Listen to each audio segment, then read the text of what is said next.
पावसाळ्यात रोज फक्त हा एक लाडू खा आणि रोगप्रतिकारक शक्ती वाढवा. पावसाळा सुरू झाला की बरेच साथीचे आजार डोकं वर काढतात आणि यामुळे आपली रोगप्रतिकार शक्ती जर कमी असेल तर हे साथीचे आजार आपल्याला लवकर होतात. तर ते होऊ नये म्हणून आज आपण खूपच पौष्टिक असा लाडू बनवणार आहोत.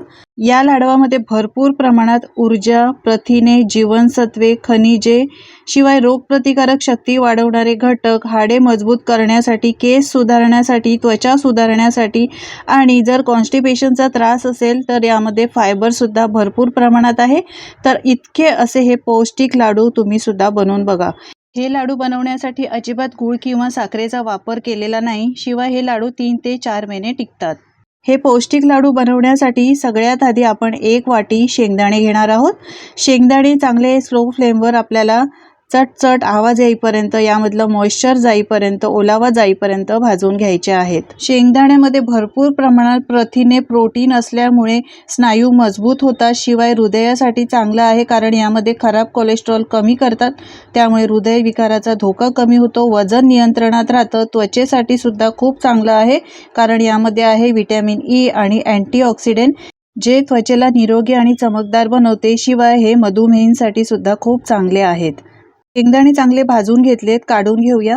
आता यामध्ये घालायचं आहे आपल्याला 1 वाटी किसलेलं सुकं खोबरं.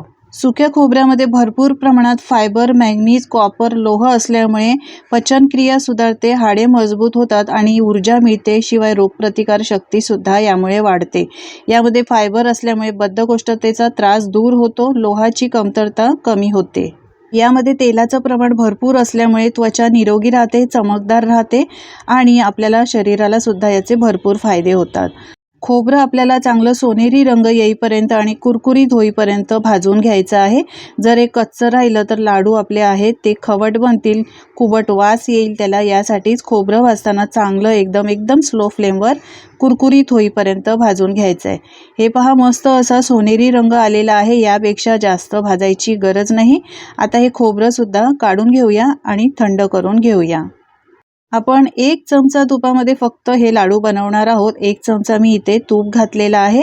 यानंतर आपल्याला घालायचं आहे यामध्ये सुकामेवा. तर इथे मी काजू, बदाम, अक्रोड थोडेसे आणि पिस्ता घेतलेले आहेत. हा सुकामेवा मी 1 वाटी घेतलेला आहे. मी कमी प्रमाणात लाडू बनवते त्याप्रमाणे मी हा सुकामेवा घेतलेला आहे. या तुपावर एकदम स्लो फ्लेमवर आपल्याला हे तळून घ्यायचे आहेत कारण आपण हे बाहेरून आणतो आणि तसेच ठेवतो, बरेच दिवस असतात, मॉइश्चर पकडतं, नरम पडतात. यासाठीच आपल्याला एकदम स्लो फ्लेमवर 1-2 मिनिटं परतून घ्यायचे आहेत. बदामामध्ये भरपूर प्रमाणात व्हिटॅमिन ई आणि कॅल्शियम आहे. काजूमध्ये मॅग्नेशियम, लोह भरपूर प्रमाणात आहे. पिस्तामध्ये भरपूर फायबर आहे. शिवाय डोळ्याच्या आरोग्यासाठी चांगलं आहे कारण यामध्ये आहे अँटीऑक्सिडंट. अक्रोडमध्ये ओमेगा 3 फॅटी ॲसिड असल्यामुळे मेंदूसाठी आणि कोलेस्ट्रॉलसाठी खूपच फायदेशीर आहे. सुकामेवा काढून घेतला. यानंतर यामध्ये घालायचे 1 वाटी भरून भोपळ्याच्या, सूर्यफुलाच्या आणि कळिंगडच्या बिया. या सुद्धा आपल्याला स्लो फ्लेमवर भाजून घ्यायच्या आहेत. या बिया म्हणजे आरोग्याचा खजिनाच आहे. भोपळ्याच्या बियामध्ये भरपूर प्रमाणात मॅग्नेशियम असल्यामुळे रक्तदाब नियंत्रणात ठेवते. यामध्ये झिंक भरपूर प्रमाणात आहे. शिवाय रक्तातील साखर नियंत्रित ठेवण्यासाठी फायदेशीर आहे. त्यामुळे मधुमेहावर सुद्धा उपयोगी आहे. सूर्यफुलाच्या बिया त्वचेसाठी उत्तम आहे. व्हिटॅमिन ई आहे. यामध्ये अँटीऑक्सिडंट असल्यामुळे त्वचा चमकदार आणि केस मजबूत होतात. शिवाय झिंक आणि सेलेनियम असल्यामुळे रोगप्रतिकार शक्ती वाढवते. कळिंगडच्या बियात प्रथिने असल्यामुळे ऊर्जा मिळते आपल्याला. फायबर असल्यामुळे पचनक्रिया सुधारते आणि हाडे सुद्धा मजबूत राहतात. या बिया भाजून काढून घेतलेल्या आहेत. यानंतर यामध्येच आपल्याला काळे मनुके आणि साधे मनुके घालायचे आहेत. हे सुद्धा 1 वाटी आहेत. यामध्ये भरपूर प्रमाणात लोह, फायबर, अँटीऑक्सिडंट आहे. त्यामुळे मनुके खाल्ल्याने रक्तातील हिमोग्लोबिन वाढते, बद्धकोष्ठता दूर होते, अशक्तपणा आणि थकवा नाहीसा होऊन शरीराला ऊर्जा मिळते. यामध्ये भरपूर प्रमाणात पोटॅशियम असल्यामुळे रक्तदाब कमी होतो, खराब कोलेस्ट्रॉल कमी होऊन हृदयविकाराचा धोका कमी होतो. कॅल्शियम भरपूर आहे त्यामुळे हाडे मजबूत होतात. चेहऱ्यावरील मुरुमे कमी होऊन चेहऱ्यावर चमक येते, केसांची मुळे मजबूत होतात आणि शरीरावरील, चेहऱ्यावरील सुरकुत्या सुद्धा कमी होतात. असे हे पौष्टिक काळ्या मनुकांचा वापर सुद्धा नक्की करा.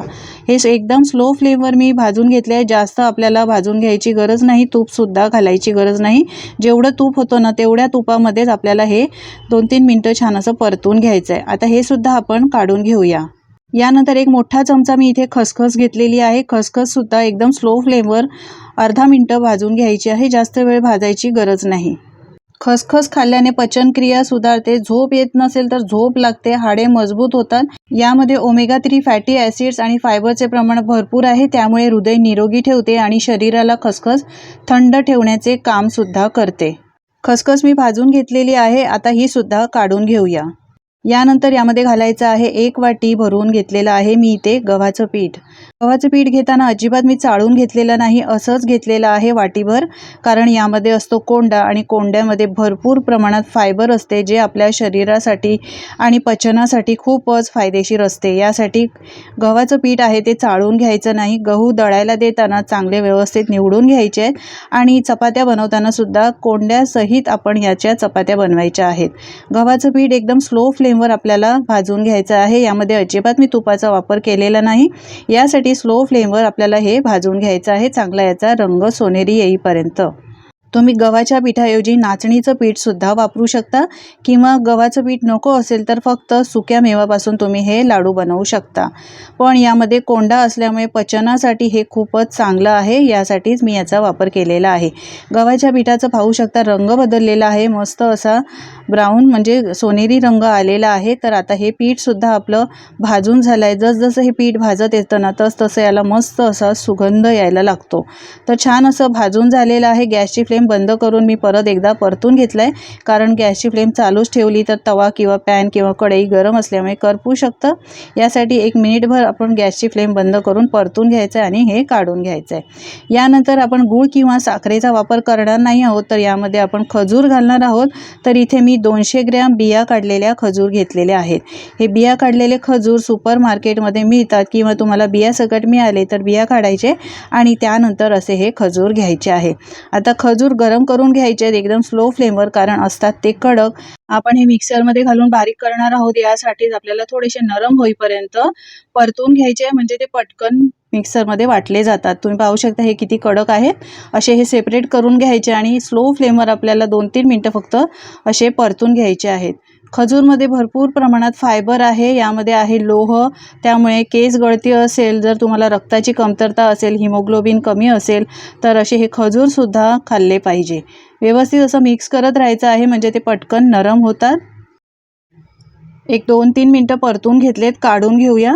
सगळं साहित्य हे बघा मी काढून घेतलेलं आहे आणि त्यानंतर पूर्णपणे थंडसुद्धा करून घेतलेलं आहे. हे बघा, थंड केल्याशिवाय आपण याचा पुढे वापर करायचा नाही. यानंतर मी भाजून ठेवलेलं थोडंसं खोबरं वेगळं काढले, मनुकेसुद्धा बाजूला काढले. त्यानंतर थोड्याशा या 3 बिया आहेत त्यासुद्धा वेगळ्या बाजूला काढून ठेवल्या आहेत. याचा वापर आपण नंतर गार्निशिंगसाठी म्हणजेच त्यामध्ये आपण मिक्स करणार आहोत. इथे मी मिक्सरचं भांडं घेतलेलं आहे. ताटामध्ये जे आपलं साहित्य होतं ना सगळं ते थंड केल्यानंतर या मिक्सरच्या भांड्यात सगळं घालायचं आहे. मंडळी, तुम्हाला माझी जर रेसिपी आवडत असेल तर एक लाईक करायला विसरू नका आणि तुम्ही कुठून ही रेसिपी पाहता हे सुद्धा मला कमेंटमध्ये नक्की सांगा, म्हणजे मी तुमचे आभार मानू शकेन. सगळं साहित्य मी मिक्सरच्या भांड्यात काढून घेतले. आता यामध्ये मी घालते 1 चमचा खारीक पावडर. माझ्याकडे खारीक पावडर होती म्हणून मी ती घातली आहे. तुमच्याकडे नसेल तर तुम्ही खारीक भाजून त्यानंतर यामध्ये घालू शकता डायरेक्ट. आता लाडवाला छान फ्लेवर येण्यासाठी यामध्ये घालायचे 3 ते 4 वेलची. पावडर असेल वेलचीची ती घातली तरीसुद्धा चालेल. मी इथे वेलची घातलेली आहे. आता हे झाकण लावून मिक्सरला 3-4 वेळा फिरवून घेऊया. पल्स मोडवर फिरवून घ्यायचं आहे, जास्त आपल्याला एकदम बारीक पावडर करायची नाही. हे पहा, मिक्सरला बारीक करून घेतलेलं आहे, म्हणजे जाडसरच आहे, एकदम बारीकसुद्धा केलेलं नाही. आता यामध्ये आपल्याला घालायचे आहेत खजूर. खजूरसुद्धा पूर्णपणे थंड करायचे आहेत आणि त्यानंतरच यामध्ये घालायचे आहेत. झाकण लावूया आणि आपल्याला पल्स मोडवर हे सुद्धा याबरोबरच वाटून घ्यायचं आहे. तर हे बघा, मिक्स करत राहायचं आहे. जर मिक्सर फिरत नसेल, गरम होत असेल तर चमच्याने फिरवून घ्यायचं आहे, त्यामुळे असे हे मस्त वाटलं जातं. छान असं बाइंडिंग आलेलं आहे. एका बाउलमध्ये काढून घेऊया. ना पाक करायची गरज आहे, ना कोणतं वेगळं साहित्य घालायची गरज आहे, ना तूप घालायची गरज आहे. फक्त 1 चमचा तुपामध्ये आणि बिना पाकाचे आपण हे मस्त पौष्टिक लाडू बनवतोय. सगळं साहित्य काढून घेतल्यानंतर जे आपण बाजूला वेगळे काढून ठेवलेले होते पदार्थ ते सुद्धा यामध्येच घालायचे आहेत. यामुळे हे दिसायला लाडूसुद्धा खूप छान दिसतात. सगळं व्यवस्थित परत एकदा मिक्स करून घेऊया. पाहू शकता याला बाइंडिंग खूप छान आलेली आहे. अजिबात इथे तुपाचा एक्स्ट्रा वापर केलेला नाही. यानंतर थोडं थोडं हे लाडवाचं मिश्रण हातात घेऊन लाडू वळून घ्यायचे आहेत. अजिबात पाक बनवलेला नाही. शेंगदाणे आपण घातले. शेंगदाण्यामध्ये स्वतःचं तेल असतं, त्यामुळे याला बाइंडिंग खूप छान येते. पाहू शकता मस्त असे लाडू आपले वळले गेलेले आहेत. आता हा लाडू काढून घेऊया आणि याच पद्धतीने अजून एक लाडू मी तुम्हाला बनवून दाखवते. खूप मस्त असं याला बाइंडिंग आलेलं आहे.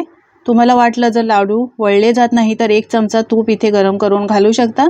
पण अजिबात तुपाची गरज वाटणार नाही, कारण शेंगदाण्यामुळे याला बाइंडिंग छान येते. शिवाय खजूरसुद्धा आपण यामध्येच वाटलेले आहेत, त्यामुळेच हे छान असे लाडू वळता येत आहेत. हे बघा, मस्त असा दुसरा लाडूसुद्धा बनवून तयार झाला आहे. याच पद्धतीने मी सगळे लाडू बनवून घेतलेले आहेत. आपण जे साहित्य घेतलं होतं त्या साहित्यामध्ये तुम्ही पाहू शकता इतके लाडू बनवून तयार झालेले आहेत.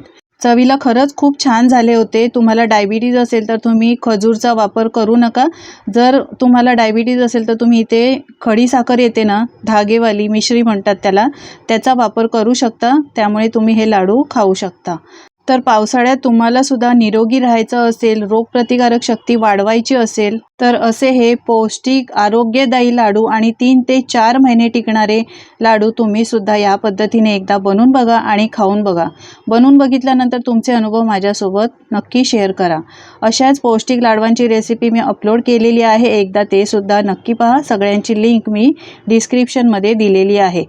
ही आरोग्यदायी पौष्टिक लाडवाची रेसिपी कशी वाटली तुम्हाला कमेंट करून मला नक्की सांगा. जराही आवडली असेल तर मित्रमंडळी आणि कुटुंबासोबत शेअर करा, म्हणजे ते सुद्धा या पद्धतीने हे लाडू बनवू शकतील.